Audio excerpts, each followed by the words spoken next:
my wife has been peeking at me from around corners and behind furniture. It's gone from weird to terrifying. My wife, Lynn, and I have been together for 6 years and married for 11 months. Our entire history together has been very normal and never once have I noticed any weird behaviors or red flags.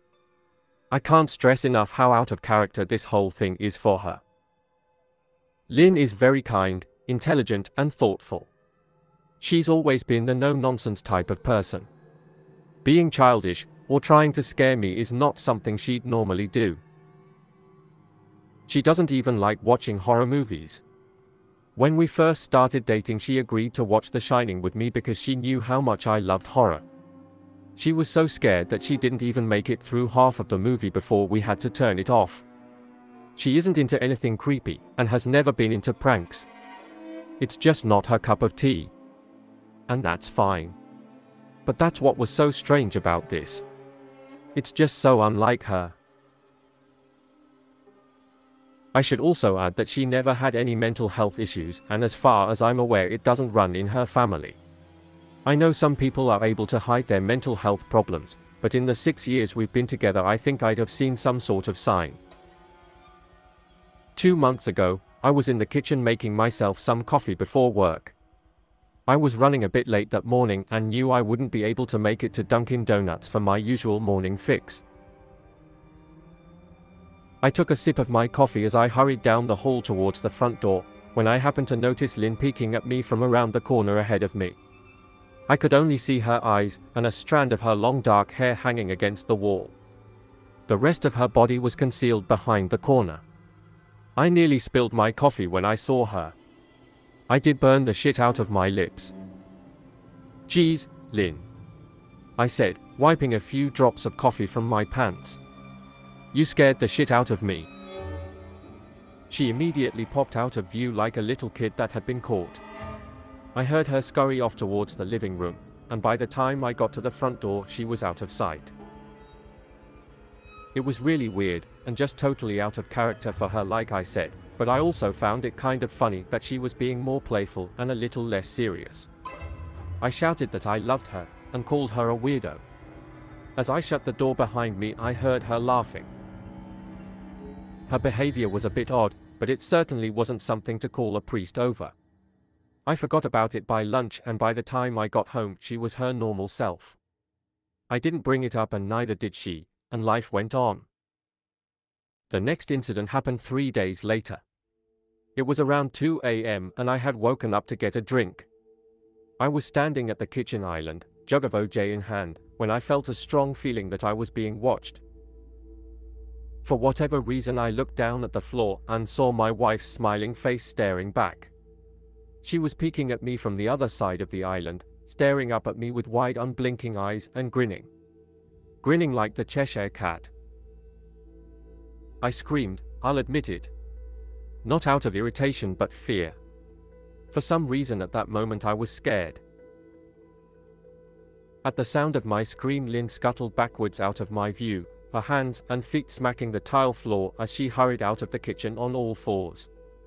I didn't run after her, or even yell after her.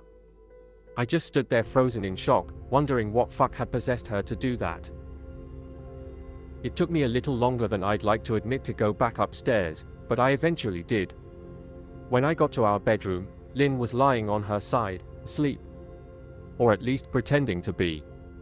I stood there for a while, watching her breathing to be sure she really was asleep. I had the feeling she might jump out at me the moment I got into bed. But she didn't. I climbed into bed and she didn't even move. Her breathing was soft and deep, and I was starting to wonder if I'd dreamt the whole thing. The next morning I waited for her to come down for coffee, and after handing her a mug and kissing her cheek, I decided to ask her about it. "What was that about last night?" I asked, keeping my tone light so I didn't offend or embarrass her. She frowned over her cup of coffee, shaking her head like she had no clue what I was referring to. "You were peeking at me again. From over there," I said, pointing to the spot on the floor by the kitchen island. She followed my gaze, and when she looked back at me, she burst out laughing. She laughed so hard that I couldn't help but join her. "You creep me the fuck out sometimes, you know that?" I said. She giggled and set her cup on the counter and wrapped her arms around my neck. "You creep me out all the time. So I guess we're even," she teased. We said our goodbyes and left for work. As I drove, I kept thinking about how creepy it had been seeing her grinning at me from behind the island like that. The sounds her hands made on the floor as she crawled away. I told myself she was just trying to be silly. Just trying to join me in my love of all things horror. It's not like I was afraid of her. But it still didn't sit right with me. I started seeing her peeking at me more and more. Sometimes she'd be peeking out from behind the couch or living room curtains. Once she even managed to get inside her grandmother's old trunk that sits at the foot of our bed. I might not have even known she was there at all had the trunk's old hinges not given her away. She'd had the lid propped up just enough so that only half of her face peeked through. She'd been grinning like an excited toddler. It was unnerving. I didn't even know what to say to her. All I could do was stare. When I finally found my voice, I asked her why on earth was she doing this.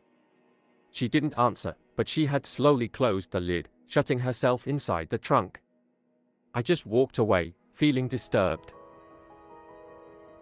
I didn't understand why she was doing it, but it clearly made her happy. I just hoped she would tire of the game quickly. Lynn didn't peek at me for the next 2 weeks. I started to think she was done with her weird prank and I was relieved.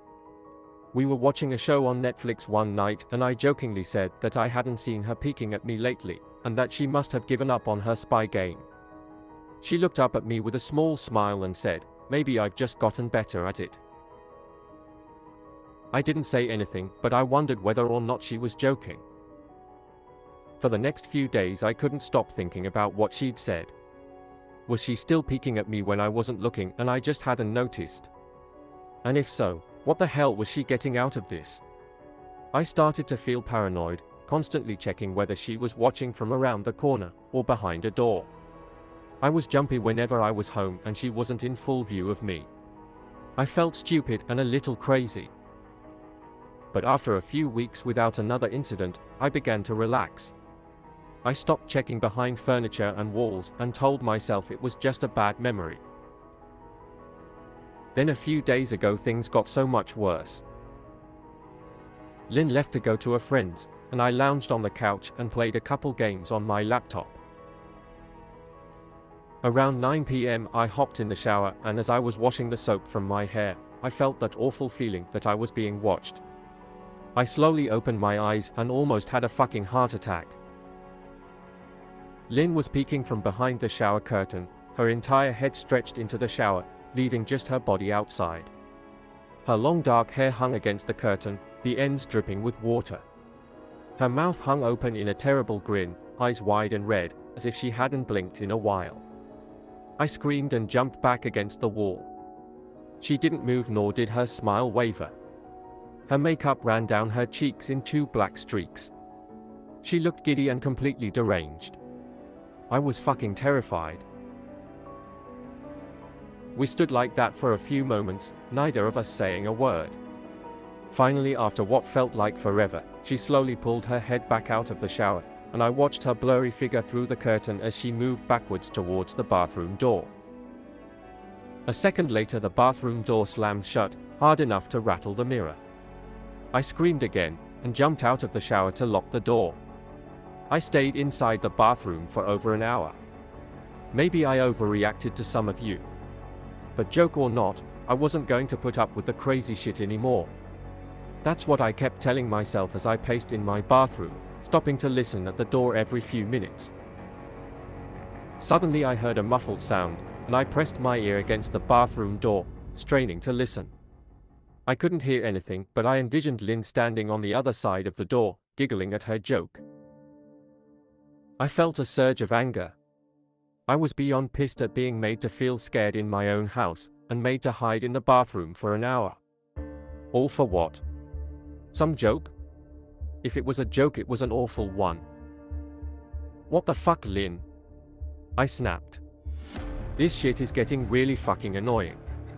I waited for her to apologize, or to call me a jerk. But instead I heard a faint moan, so quiet I wondered if I heard it at all, and then complete silence. Lynn?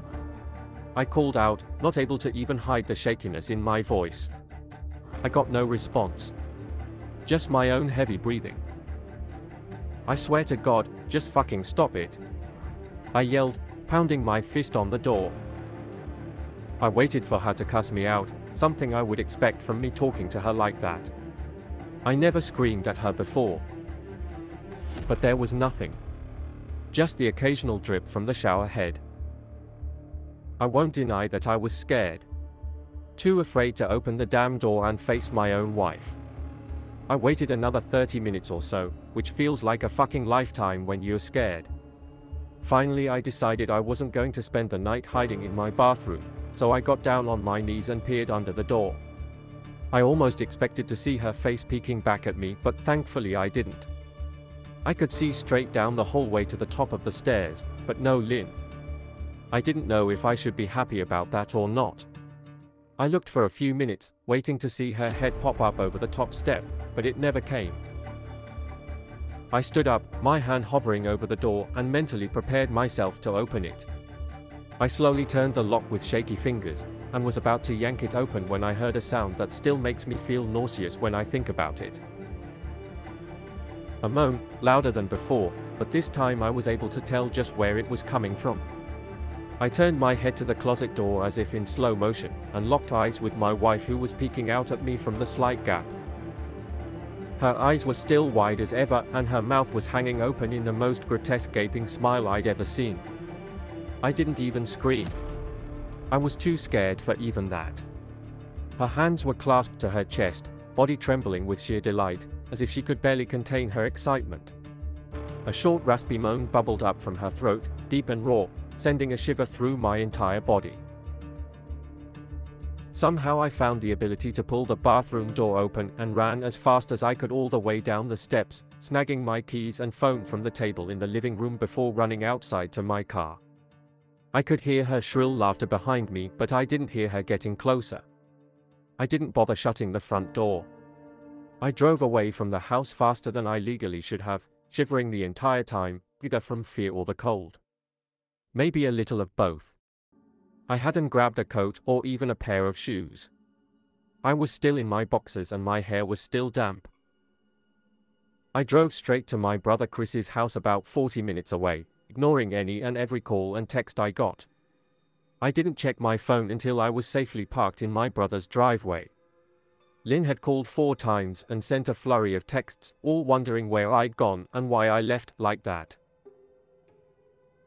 I threw my phone at the dash in a rage, furious at her nonchalant attitude. My brother and his wife were surprised to see me, especially dressed in just a pair of boxers, but told me to stay as long as I needed. Chris lent me some clothes and asked me what happened. I told him Lynn and I had a fight, but didn't get into the details. I didn't want him to think I was overreacting, leaving my wife over a prank, even if it was a strange one. I mean, hadn't I encouraged her for years to lighten up instead of being so serious all the time? I had wanted her to relax and loosen up, but this was definitely not what I'd had in mind. I tried to sleep on their sofa, but my brain wouldn't let me sleep. Every time I closed my eyes I saw Lynn's face staring at me from inside the closet. Knowing she'd been in there with me the entire time made my skin crawl. She'd never left the fucking bathroom at all. Instead, she slipped inside the closet and slammed the bathroom door shut to fool me. The mere thought of going back home gave me anxiety. I tossed and turned, unable to sleep. Chris ended up giving me a sleeping pill, so I was able to get a little rest. My sleep was filled with terrible dreams. All of Lynn's smiling face.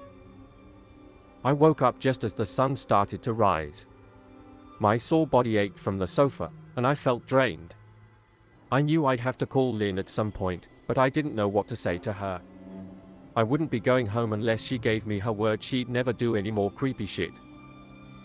I just wanted my wife back. Her normal serious self never looked so good to me. I was contemplating calling her and telling her that, when that familiar feeling came over me. I was being watched. I was staring at the ceiling, my heart in my throat. I didn't want to look away, but the longer I ignored the feeling, the worse it got. My eyes drifted away from the ceiling almost on their own. Her face was pressed up against the window beside the couch, staring down at me with that same gaping smile. Drool dribbled down her lips, leaving 2 long streaks down the glass.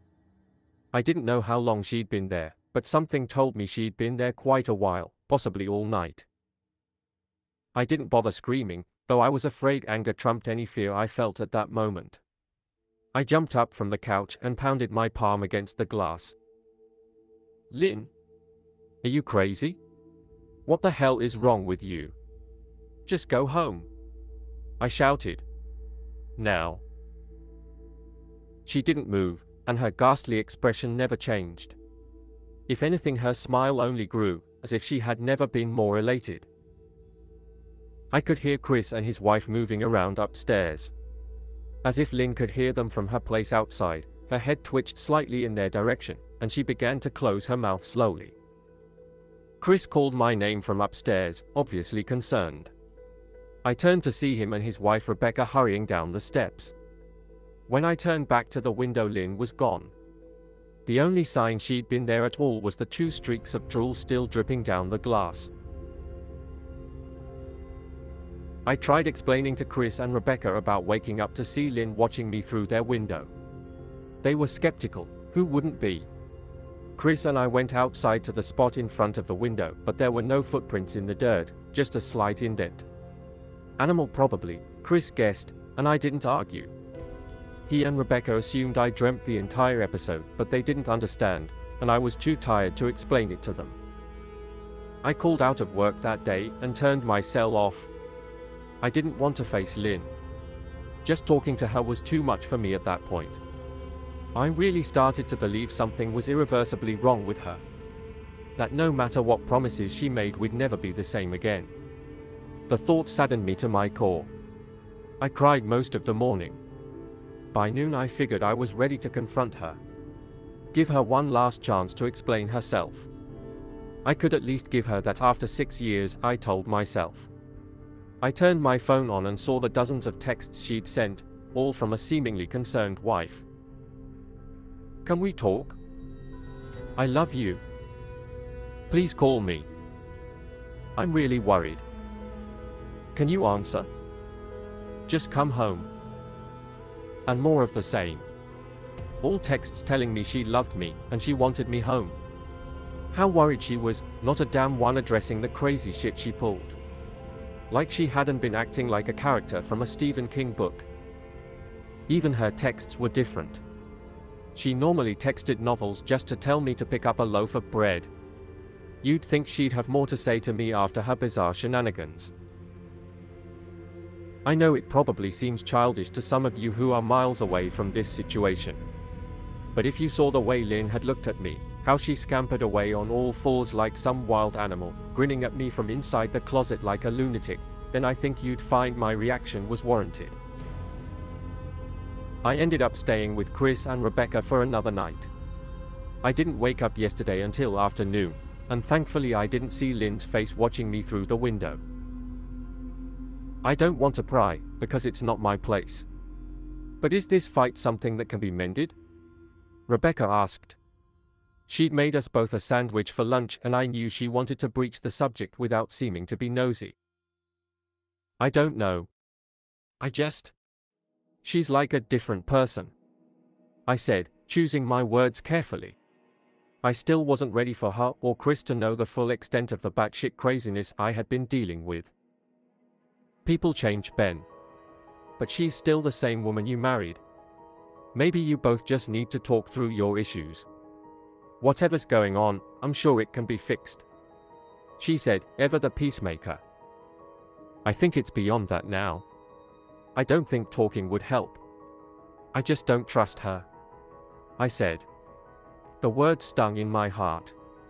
I missed and loved my wife. But how could I live with someone like that? Living in constant fear didn't sound too appealing. Lynn loves you. She has to be absolutely crushed. She said. I don't know about that. I said.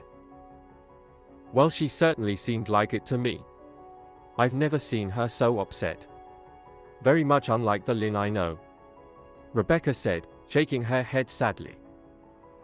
It took a full minute for her words to really sink in, and when they did, I felt dread worming its way through my skin. Wait. What do you mean? You saw her? You saw Lynn? I asked, my mouth suddenly dry. Rebecca nodded casually as if that fact wasn't nightmare fuel. Maybe for her it wasn't. She stopped by this morning just after Chris left for work. She said, cleaning the plates from the table. I didn't see her car though. Maybe she took an Uber or something. Beck. What did she say? Did she come inside? I asked, sweat starting to break out on my forehead. I began looking around, examining corners as though a predator lurked behind them. No. She just asked if you were awake yet, and I said that you weren't. I asked if she wanted me to wake you, but she said no. Just said to let you sleep. She said as she washed the dishes. That's all? She didn't say anything else? I asked. No. She looked awful though. Like she hadn't slept in days. I think you should call her. I got up from the table and thanked Rebecca for lunch. I felt a little bit better at the knowledge that at least she hadn't come inside. Still, I needed to double check that the doors were locked. I sat for a while trying to figure out what to do next. I didn't want to go home, but I felt that I owed it to Lynn to help her if I could. Hadn't I swore an oath to love and honor her through sickness and in health? Clearly she was very sick. If she was sick, which I truly believed she was, I had to try and get her the help she needed. But I didn't even know where to start. I didn't want to call the police, and besides, what the hell was I going to tell them? That my wife was peeking at me? That she was being creepy? As bizarre as she'd been, she still hadn't committed any crime. Not yet anyway. The police would have probably said that I was overreacting. But this wasn't some prank. It felt wrong. Dangerous even. Like something sinister lurked beneath her smile. I knew as her husband I was well within my rights to have her committed, but what if she simply acted normal in their presence? She'd obviously been able to fool Rebecca into thinking she was just a concerned wife. As long as the doctors didn't find her a danger to herself or others, they'd have no choice but to release her after 72 hours. I felt lost and overwhelmed. So I did what any husband in my position would do. I called her mother. I didn't want to, believe me. Her mother, Marianne, and I were never on the best of terms. We'd never fought or anything like that. She just wasn't a very warm person, and wasn't really easy to get along with. She hardly ever smiled, and when she did, only her lips would move into a thin-lipped smile, leaving her eyes as blank as before. She gave off this aura that felt like she was permanently on the offensive. I'd only met her twice, and both times were for such short visits. I got the impression she didn't approve of me for her daughter. Lynn always ushered us out quickly, as she didn't want me to feel uncomfortable, which I was grateful for. Being in her mother's company felt almost unbearable. Like walking on glass. I was glad when we moved 3 states away so we didn't have to see her often. I was happy to avoid the woman, but I needed her help. I really didn't want to talk to her at all, but I had to talk to someone, and someone who knew Lynn better than I did. So I grit my teeth and did what I had to. Yes? She answered, already sounding irritated. Marianne, it's me, Ben. Do you have a minute to talk? I asked. I could hear her cluck her tongue in irritation. I'm in the middle of writing some checks, but if you insist, I suppose I can spare a moment. What is it that you want to discuss, Benjamin? She said, coolly. It's about Lynn. She's been acting strangely, and I was wondering if you had any idea whether there was something. I was quickly interrupted. It's a bit difficult to follow your rambling, Benjamin. What is that you want from me? She asked. I could almost see her standing there in her thin sweater and slacks, tapping her fingernails impatiently on the table. I wanted to know if you'd ever noticed any odd behavior? Or possibly any mental health issues? I asked. There was a long, uncomfortable pause that I couldn't tell was because she was just thinking, or something else. Finally, after a few seconds, she spoke. I'm not sure if this is one of your jokes, Benjamin, but if so, I don't find the humor in it. Now I do have business to attend to, as I've said, so if you don't mind, she said, but I cut her off before she could get rid of me. Marianne, it's not a joke. I'm sincerely concerned about Lynn's mental health. Her behavior has been very erratic lately. I'm very worried about her, and I figured as her mother you would be as well. I said, my frustration evident in my voice. If you're truly concerned, then I suggest you get the health professionals involved. I don't know what you expect of me. She snapped. I could tell she was seconds away from hanging up, and for some reason I was desperate not to let her. I had the feeling that she knew a lot more than she was letting on. Please. If not for me, do it for Lynn. I tried. I heard a faint shaky intake of breath, as if she were trying to hold her steely persona together, but failing. Marianne? What's WR-? I started. Benjamin, I don't know what to tell you. My only advice would be to seek professional help. Do not call here again. Goodbye. I tried to call out to her, but she'd hung up. I tried to wrap my head around the call and her refusal to help me. Even if she didn't like me, why wouldn't she want to help her own daughter? I couldn't understand that. I tried to replay the conversation, desperate to find something I missed. After a while I almost gave up, until I remembered her last words to me. Seek professional help, as she'd said those words with a bit of urgency.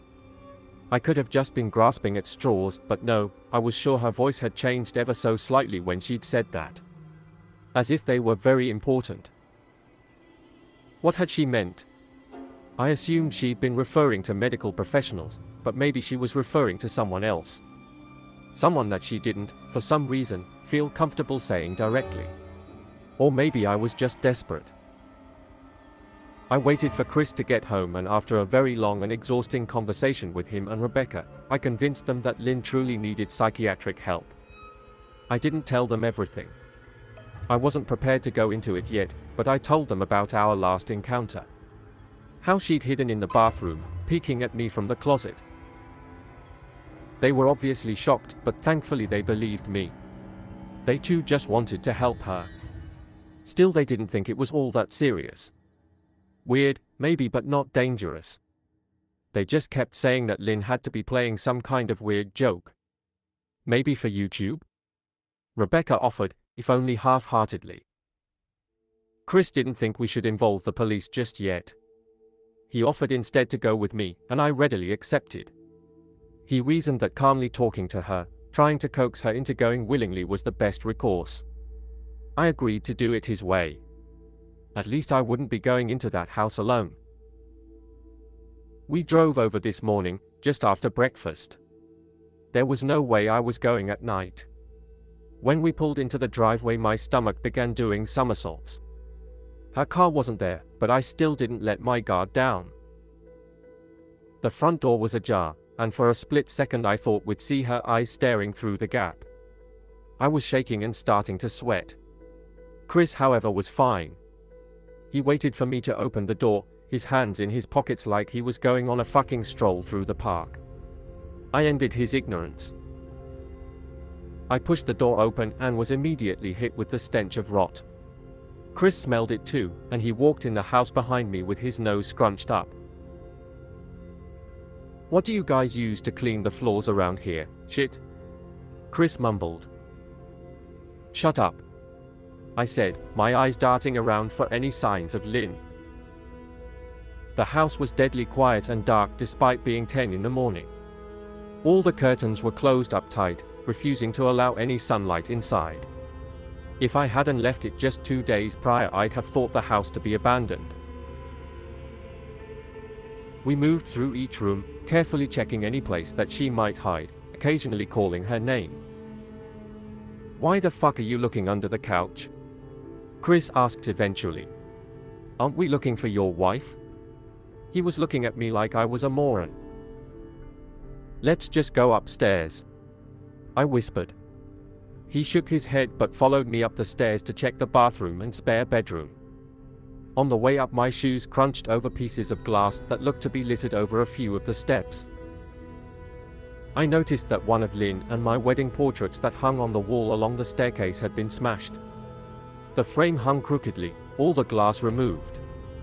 I stared at the picture, a lump forming in my throat. We had taken the photo just after leaving the church, after saying our vows. She looked so beautiful in her white gown. I looked at Lynn's beautiful face. I never dreamed her face would ever be a source of terror for me. We climbed the rest of the steps and checked the spare bedroom, but it looked completely untouched. I was hesitant to go into the bathroom, my fear from that night coming back to me all at once. Chris noticed and offered to go in by himself, but I couldn't let him do that. So we walked in together, checking the closet and the shower. The bathroom looked as if it hadn't been touched since the night I left. "I don't think she's here, Ben. Why don't you pack some clothes and we'll try coming back tomorrow or something?" Chris said.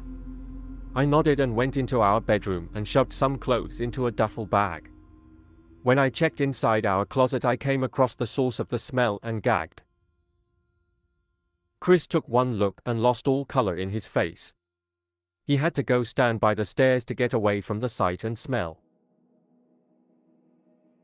I gazed down in shock at what lay inside my bedroom closet. Soaking into the rug were at least a dozen eyeballs, all carefully laid out in pairs. Some were as large as a quarter, while others were as tiny as a marble. I stared down at the eyes she'd collected from small animals, and I wondered how she'd gotten them, and shuddered at the thought. Man, I thought I had it bad with Becca's shoe addiction. But fuck me. Your wife's in here collecting eyeballs. Chris said, gagging.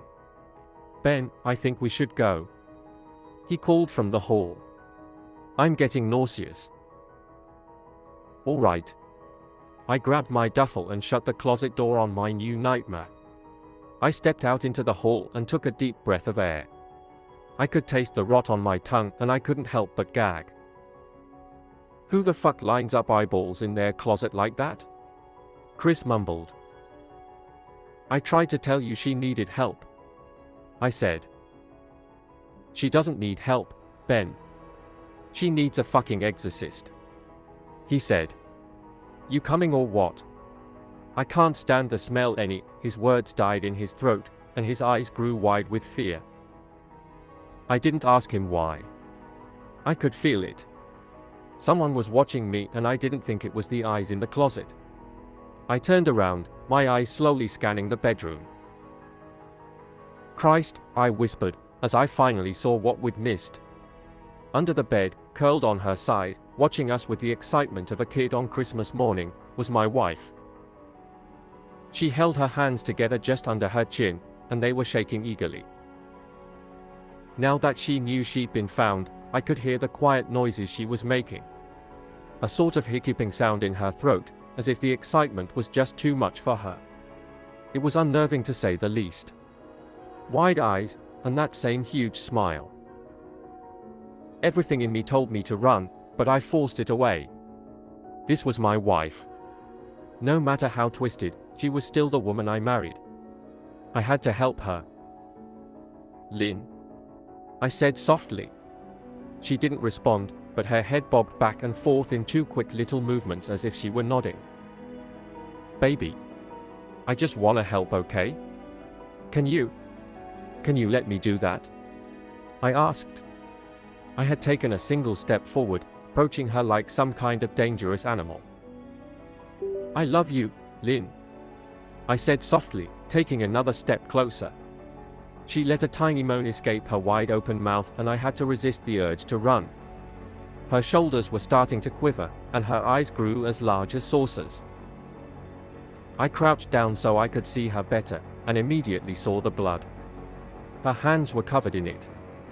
They trembled more the closer I got, as if she was barely able to contain herself. "Lynn, are you hurt? You're bleeding," I said. She bobbed her head again, her bloody fingers moving up and down as if playing an invisible piano. They occasionally grazed her chin, leaving smears of blood on her skin.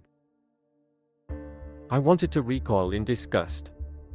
The smell that was coming off of her was revolting. I could feel the vomit trying to climb up my throat. Her lips were dry and stretched thin, blood seeping between the cracks. I knew she wouldn't come out on her own, but I didn't want to leave her in the state she was in. I scooted closer and reached out to her. The excited hiccuping sounds got louder and her hands shook, fingers flexing. It was then that I could see the blood oozing from in between her fingers. "Oh my God, Lynn. You're bleeding," I said. Instinctively I reached out to take her hand, but before I could even touch her, her hand sprang out towards me. A sharp pain shot through my arm, and I fell back on my ass. My arm burned, and I could see the blood dripping down onto the carpet. I looked back at her in shock and saw her grinning madly, her fingers clutching a large shard of glass. "You all right in there?" Chris asked from behind me. I turned my head slightly, and nodded to him, cradling my arm to my chest. When I turned back to face Lynn, I saw that her focus had shifted. She wasn't looking at me anymore. And she wasn't smiling anymore either. She was staring past me, her eyes glaring at Chris the way a hungry lion might stare at an antelope. Her mouth was still hanging open, but it was twisted into a snarl. I got to my feet, and began walking backwards down the hall, afraid to take my eyes off her. "Are you bleeding?" Chris asked. The moment the words left his mouth, Lynn started fast scooting out from under the bed, the glass shard still in her fist. "Chris! Run! Go!" I yelled. He must have been too afraid to move because a second later I felt my back bump into him. He was still standing at the top of the stairs, staring at the horror that was my wife. Lynn had crawled completely out from under the bed and stood in the bedroom doorway, her face twisted in rage. Her whole body was visibly tense. Blood ran down her fingers and onto the floor.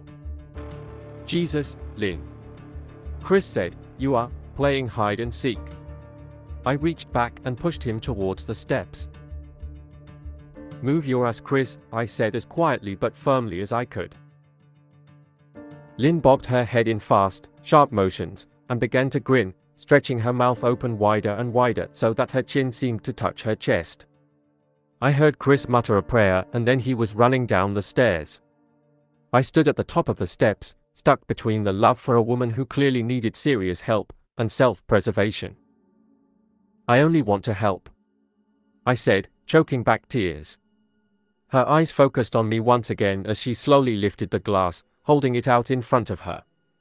And then she started sprinting towards me, grinning with utter excitement. Thankfully my body took over and I flew down the stairs, skipping 2 or 3 at a time. I made it to the front door before I felt her leap onto my back, wrapping her arms around my neck, her open mouth next to my ear so that I could hear those terrible hiccuping sounds up close. I shook her off me, knocking her to the floor. I felt a searing pain in my back as she went, but I tore open the front door and bolted to my car. Chris was standing in the front yard, talking on the phone with the police. I didn't say a word, I just ran to my car and jumped in. Chris took the hint and followed me, still on the line with 911. I watched the rear view mirror, sure I'd see her there, running after us. But I never did. I went straight to the ER and got 11 stitches in my arm and 3 on my back. The police asked a lot of questions and went back to the house to do a search, but of course, Lynn wasn't there. They advised me to stay with a friend or relative for a while and to file a restraining order as soon as I could, but none of those things would matter. Somehow I just knew. I dropped Chris off at home and went to a motel an hour away. I wanted to put as much distance between me and Lynn as I could. This is where I've been for the last 4 hours. I thought maybe the police would find her, maybe they'd get her the help she desperately needs. But now I don't think so. Because 40 minutes ago I got a text from an unknown number. Just 3 words. I found you. And a picture attached.